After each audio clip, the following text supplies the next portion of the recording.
Hello दोस्तों। आज की जो हमारी चर्चा है, आज का जो हम डिस्कशन करने वाले हैं, जो वीडियो है, ये इसके लिए है कि जो लोग लोन ट्रैप्स में फंस चुके हैं या लोन के जंजाल में या चक्रव्यूह में ऐसे फंस चुके हैं कि उन्हें ये लगता है कि अब लाइफ उनकी पूरी इस ये जो लोन्स हैं इनको रीपे करने ही में निकल जाएगी, और बहुत ही डिप्रेस लाइफ जी रहे हैं और एक लाइफ को लेके बहुत ही निगेटिव है कि मेरे ऊपर तो इतने सारे लोन्स हैं, मैं यही पे करता रहूँगा, लाइफ पता नहीं कब अच्छी होगी, क्या होगा मेरा।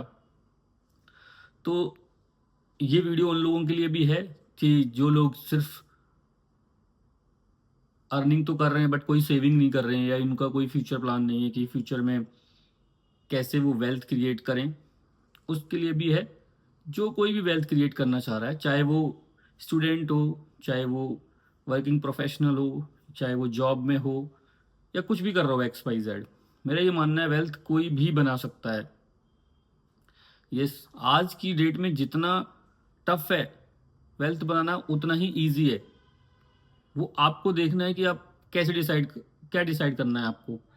आपको वेल्थ बनानी है या फिर बेकार के खर्चे करके वो पैसे खर्च कर देने हैं। तो ये कोई जो लोग कुछ लोग इसमें बोलेंगे कि लाइफ नहीं जिए, क्या क्या फ़ायदा फिर ऐसी लाइफ का कि पैसे बचाते रहें। मैं वो नहीं कह रहा हूँ कि आप अच्छा खाएं ना, कि अच्छे आप कपड़े ना पहने और पैसे सेव करें। पहले आप अपना जो बेसिक नेसेसिटीज़ हैं वो आप पूरी करिए, उसके बाद आप वेल्थ पे ध्यान दीजिए। बट वेल्थ का मतलब ये नहीं है कि आप जब तक आपके पास 5,000 रुपये महीने की एसआईपी डालने के लिए ना हो तब तक आप नहीं करेंगे। नहीं, ये सब बहाने हैं। आप मंथली 100 रुपीज़ से भी स्टार्ट कर सकते हैं, 500 से भी स्टार्ट कर सकते हैं, 1000 से भी स्टार्ट कर सकते हैं। तो ऐसा कोई नहीं है जो 100 रुपये ना सेव कर पाए। आजकल के टाइम पे एक स्टूडेंट भी 100 रुपये से एसआईपी स्टार्ट कर सकता है। जल्दी करना क्यों फायदेमंद है ये सबको पता है। जो टाइम वैल्यू ऑफ मनी का जो फैक्टर है, जो आपका जो क्यूमुलेटिव जो आपको रिटर्न का जो बेनिफिट है, वो तभी मिलेगा आप जितना जल्दी स्टार्ट करेंगे। वो आप जानते हैं, आप बड़ा इजी, आप जाइए नेट पे सर्च करिए SIP रिटर्न कैलकुलेटर, आप इजीली देख लेंगे। इसका मैं इसी वीडियो में एक छोटा सा एग्जांपल में आपको मैं दे दूंगा कि आपको कैसे चेक करना है और कितना इन्वेस्ट करने पे आप कितना रिटर्न आपको नेक्स्ट 10 ईयर, 5 ईयर या 15 ईयर्स में मिल सकता है। मैं वो भी इसमें आगे अभी हम इस पे भी डिस्कशन कर लेंगे। बट अभी हम मेन जो हमारा टॉपिक है उस पर आते हैं कि जो लोग लोन में फंस गए हैं वो कैसे बाहर निकले। वो कहते हैं कि अरे भैया, हमारे ऊपर तो इतने सारे लोन्स हैं, पहले हम वो पे करें या SIP करें। तो उन लोगों के लिए मेरे मेरे पास काफ़ी सारे स्ट्रेटजीज हैं, या आप कह सकते हो प्रैक्टिकल एडवाइस दूंगा। मैं ये नहीं कहने वाला कि आप 6 मंथ का इमरजेंसी फंड करिए, या आप ब्ला ब्ला ये जो मोस्टली यूट्यूबर्स कहते हैं कि आप 20% सेव करिए, ये करिए, वो नहीं कहने वाला हूँ। प्रैक्टिकली जो पॉसिबल है हम उन चीज़ों पे बात करेंगे। प्रैक्टिकली किसी के भी एक्सपेंसेस जो हैं वो आप अपने एक्सपेंसेस को कम नहीं कर सकते हैं, मैं उन पे बात ही नहीं करूँगा। तो फिर आप सोच रहे होंगे तो फिर करें क्या। आपको क्या करना है, सबसे पहले अपने जो भी लोन्स हैं उन सबको एक कैटेगरी बनानी है। कैटेगरी कैसे बनानी है? Interest rate wise and tenure wise, और अमाउंट वाइज भी रहेगा जैसे ऑब्वियस है। तो आपने एक शीट बना ली, loan amount, rate of interest loan का, प्लस टेन्योर। अब आपको फिल्टर लगाना है कि सबसे कम अमाउंट का लोन और सबसे हाई इंटरेस्ट पे कौन सा है। सपोज कोई क्रेडिट कार्ड का आपका 20,000, 25,000 या 30,000 का आउटस्टैंडिंग होगा, और उस पर सबसे ज़्यादा हाईएस्ट रेट ऑफ इंटरेस्ट जा रहा है ना, और बाकी के लोन्स हैं आपके। तो अब सबसे पहले टारगेट करिए उस लोन को क्लोज करने का। आप पूछेंगे उस लोन को, आप बोलेंगे उस लोन को कैसे क्लोज करें। वो आपको देखना है कि आपके किसी अकाउंट में बैलेंस पड़ा है क्या, डोरमेंट अकाउंट है वहाँ कुछ फंड पड़ा है, या मतलब आपको वो देखने हैं। कुछ ना कुछ हमारे रिसोर्सेज रहते हैं कि हम, या फिर कुछ लोग ऐसे होंगे जिनके पास छोटे छोटे लोन्स होंगे, बहुत सारे अलग अलग रेट ऑफ इंटरेस्ट के होंगे। तो और आप क्या करें, आप अभी जो रेट ऑफ इंटरेस्ट में बहुत कम हो चुके हैं लोन्स के, तो आप क्या करें, किसी बैंक से बात करें। सपोज आपके 2 4 5 लाख रुपए के छोटे छोटे लोन्स हैं, तो आप क्या करें, एक बैंक से बात करें। और एक, अगर आपको पॉसिबल हो, मान लो बैंक से आपको एक 7 8 लाख रुपीज़ का लोन मिल रहा है, आपकी वो क्रेडेंशियल्स हैं, तो एक वो लोन लें सस्ता सा, और ये सारे छोटे छोटे लोन्स को आप क्लोज कर दें, और एक कम अमाउंट की ईएमआई बनवा लें, जिससे जो आपकी लाइफ है वो स्ट्रेस फ्री हो। और उस लोन को फिर आप और एक्स्ट्रा अर्निंग करके उसमें रिपेमेंट्स करते जाएं धीरे धीरे, या ना भी करें, क्योंकि जो लोन है वो आपको 8 to 9%, इवन 10% पर एनएम के इंटरेस्ट पे मिल जा रहा है पर्सनल लोन। आप उस लोन को पूरा ईएमआई में जाने दें। आप जो एक्स्ट्रा एफर्ट करके जो आप एक्स्ट्रा इनकम क्रिएट करें, उसको आप एसआईपी में डालें। उसमें अगर आपको 15 से 20% का रिटर्न मिला। पहले लोन की बात कर लेते हैं। मान लो आपके ऊपर छोटे मोटे लोन है या जो भी हैं, सपोज आपने एक 12 लाख रुपए का लोन लिया, और आजकल जो रेट चल रहा है लोन का, वो 10% के अप्रॉक्स आपको पर्सनल लोन अवेलेबल है। तो आप नेक्स्ट 10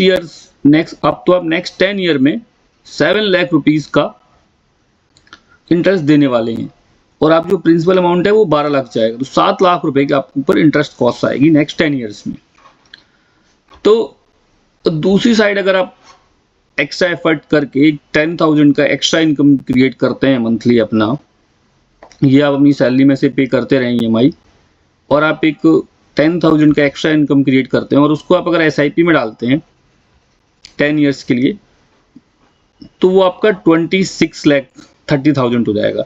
ये मैंने सिर्फ 15% का किया हुआ है, और ये आपको ईजिली मिल जाएगा। अगर आप निफ्टी 50 में इन्वेस्ट करें ईटीएफ फंड में, आपको 15% का रिटर्न आराम से मिल जाएगा।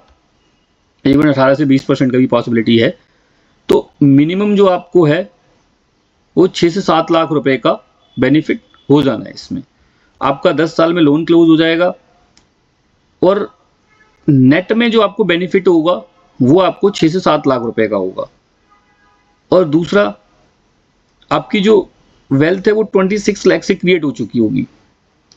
तो आप ये भी स्ट्रेटेजी फॉलो कर सकते हैं कि आप अपना ईएमआई जो जा रहा है उसको जाने दें, आपका जो एक्स्ट्रा फंड आ रहा है उसको आप एसआईपी में डालें। तो ये एक स्ट्रेटेजी हो सकती है। और सपोज अगर ये 15 की जगह 20 भी मिल सकता है, 18% तो ईजिली पॉसिबल है। तो अगर हम इसको 18 पे करते हैं तो 30 लाख हो जाता है। अगर ये हम 20% पे कर दें तो ये आपका 35 लाख रुपीज का हो जाएगा। तो ऐसे करके आप नेक्स्ट 10 ईयर्स में एक वेल्थ बना सकते हैं। ये जो ईएमआई है ये आपकी नहीं बढ़ने वाली है, ये जो 15,000 अमाउंट है ये आपका यही रहने वाला है। बट आप इनकम अपनी बढ़ा सकते हैं, उसके हिसाब से आप अपनी, इसको आप 10,000 है, इसको आप 2 साल के बाद, 4 साल के बाद, 5 साल के बाद इसको 15,000 भी कर सकते हैं। तो आप एक डिफरेंस देखेंगे कि आपकी वेल्थ भी क्रिएट हो रही है, प्लस आपकी जो इंटरेस्ट कॉस्ट है वो भी रिकवर हो जाएगी। अब 12 लाख आपने यहाँ पे किया और 12 लाख ही आपने यहाँ पे किया, आपको रिटर्न्स मिल रहा है 23 लाख का, और यहाँ पे आपकी जो कॉस्ट जा रही है वो जा रही है सिर्फ 7 लाख रुपीस की। तो ऐसे भी आप सोच सकते हैं। मतलब अब मार्केट ग्रोइंग मार्केट है इंडिया, नेक्स्ट 10 ईयर्स में, लाइक हम नेक्स्ट 5 ईयर्स में हम टॉप 3 इकोनॉमी में एंटर करने वाले हैं। तो जो इन्वेस्टमेंट है वो इंडिया में आना ही आना है, और 10 नहीं, नेक्स्ट 20 ईयर्स हैं जो वो बहुत ही, शेयर मार्केट हो या कुछ भी हो, सारा कुछ ग्रोइंग रहेगा। तो इस साइड आप जरूर देखें, और ये एक बेस्ट स्ट्रेटजी हो सकती है आपको अपने लोन से बाहर। जिसकी जैसी एजुकेशन है मैं उसके हिसाब से सजेस्ट करूंगा। अगर आपको लगता है कुछ पार्ट टाइम ट्यूशंस पढ़ा सकते हैं तो आप वो ट्राई करिए, ठीक है, वो करिए। आपको लगता नहीं मैं वो भी नहीं कर सकता, तो कोई कोई काम छोटा है बड़ा नहीं होता। आज आपके पास बहुत सारे मल्टीपल ऑप्शंस हैं अर्निंग के। बहुत सारे लाइक लोग करते हैं पार्ट टाइम अर्निंग, जो जो लाइक ये ओला, उबर और ये सब हो गया, बाइक राइड या किसी के पास कार है तो वो वाला ऑप्शन है। आप अपने हिसाब से, अपनी सूटेबल टाइम के हिसाब से आप 2 से 3 घंटे या 4 घंटे दीजिए, आपको मंथली एक अमाउंट मिलना स्टार्ट हो जाएगा उसमें। तो एक वो सोर्स हो गया, आप टीचिंग कर सकते हैं, एक वो हो गया। और भी मल्टीपल टाइप के सोर्सेज हैं, आप कोई और पार्ट टाइम जॉब्स भी देख सकते हैं जिसमें आपको, और ये कोई आपको परमानेंट नहीं करना है, ये एक 6 महीने के लिए हो सकता है, किसी के लिए 6 महीने की प्रॉब्लम हो, किसी के लिए हो सकता है 1 साल का हो, उसके बाद आप इससे बाहर निकल जाएंगे। सपोज आपका 60,000 का लोन है या 1 लाख रुपीज़ का लोन है और उसकी ईएमआई में आपका बहुत सारा पोर्शन जा रहा है, तो वो आप इजीली 5 to 6 मंथ्स में उसको कवर कर देंगे। तो ऐसे करके आप उस लोन को अपने क्लोज करिए। और जो लोन है, इनका सबसे बड़ा प्रॉब्लम ये है कि सिर्फ लोन नहीं है, ये आपके जो फ्यूचर ग्रोथ है या आपका जो पोटेंशियल है उसको भी खा जाते हैं। क्योंकि आपका जो कॉन्फिडेंस है वो ख़त्म हो चुका होता है, आपका जो स्ट्रेस लेवल है वो बहुत ज़्यादा बढ़ चुका होता है, आप स्ट्रेस में रहते हैं, आप डिसीजंस बेटर नहीं ले सकते, आप रिस्क टेकिंग कैपेसिटी आपकी ज़ीरो हो चुकी होती है, तो आप कुछ भी नया या बेहतर करने की पोजीशन में नहीं होते हैं। क्योंकि ये जो लोन्स का जो ट्रैप है वो, उसके अंदर आप फंस चुके होते हैं। तो आप ये देखिए। और दूसरा, मैं यही सजेस्ट करूँगा कि जो आजकल लोन लेना इतना इजी हो गया है कि हर ऐप या मैसेज आता है लोन लीजिए, इतने का ईएमआई, इतने लाख लीजिए, प्लीज़ आप ये अवॉइड करें। जब तक आपको बहुत नेसेसरी ना हो आप कोई लोन ना लें। और ट्राई ये करें कि आप लोन लें तो कोई एसेट्स के अगेंस्ट लें, आप सिर्फ पर्सनल एक्सपेंस के लिए लोन ना लें कोई। अगर आपको घर लेना है तो आप एक बार को लोन ले सकते हैं, उससे क्या है कि आपको एक सेंस ऑफ सिक्योरिटी भी आता है। अगर आप एफर्ट कर रहे हैं, ईएमआई पे कर रहे हैं, इंटरेस्ट पे कर रहे हैं, तो एक साइड आपकी कोई एक वेल्थ भी क्रिएट हो रही होती है। और दूसरा ये भी, दूसरा कार वाला जो ऑप्शन है, कार आप अपनी हैसियत के हिसाब से लें, जो आपकी अफोर्डेबिलिटी है उसके हिसाब से लें। मेरे हिसाब से, मेरा सिंपल सा फाइनेंस का रूल है, अगर आपको कोई भी चीज़ लेनी है, इवन एसेट्स भी लेनी है, तो 50% आपके पास अपना कैश होना चाहिए। आप रिमेनिंग 50% का लोन लें तो मुझे लगता है एक थोड़ा सा बैलेंस आउट हो जाता है। तो आप जब भी कोई लोन लें एसेट्स के अगेंस्ट, तो आप ये मेक श्योर कर लें कि आपके पास उसका 50% कैश में होना चाहिए एटलीस्ट, तभी आप उसको लोन पे लें। जब तक नहीं होता है आप एफर्ट करें और फंड को एक्यूमुलेट करें, जब तक वो फंड 50% के बराबर ना पहुंच जाए उस एसेट्स के। सपोज आपको 10 लाख रुपीज़ की कार लेनी है, तो आप एटलीस्ट 5 लाख अपने पास कैश में पहले इकट्ठा कर लें, उसके बाद ही उसको लोन पे लेने जाएं, तो वो बेटर रहेगा आपके लिए, आपकी हेल्थ के लिए और आपके मेंटल पीस के लिए। तो मैं यही कहना चाहूँगा लोगों से। और ऐसा नहीं है कि आप बाहर नहीं निकल सकते हैं, जो भी सिचुएशन है ज़रा उस पर एक बार आप पेपर पेन से लिखिए, और मेहनत करने से क्या नहीं हो जाता है, और आप बाहर निकल सकते हैं इस प्रॉब्लम से। बिलीव मी, आप बाहर निकल सकते हैं, बड़ी इजीली निकल सकते हैं। बहुत सारे एग्जांपल्स आपने देखे होंगे कि लोग डर के भाग जाते हैं चीज़ों से, और वही लोग उन्हीं जगहों से एक नया रास्ता बनाते हैं और एक नई मंजिल दिखती है उनको। तो ऐसे लोग जो उदास हैं, हताश हैं कि बहुत ज़्यादा लोन हो गया है उनके ऊपर, तो आप एक बार पेपर पे लिखिए, अगर उस पर कितना लोन है, कितना भी लोन हो, आप उस अमाउंट को देख के ना घबराएं, एक बार उसको लिखना शुरू करें। और फिर ये सोचें कि आप कितना पर मंथ या पर डे एक्स्ट्रा अर्निंग कर सकते हैं। और रिसोर्सेज वो कुछ भी हो सकते हैं। आप ये ना सोचें कि आप कहीं पे मैनेजर हैं तो आप अब क्या करेंगे, कोई सा भी छोटा मोटा काम करिए आप।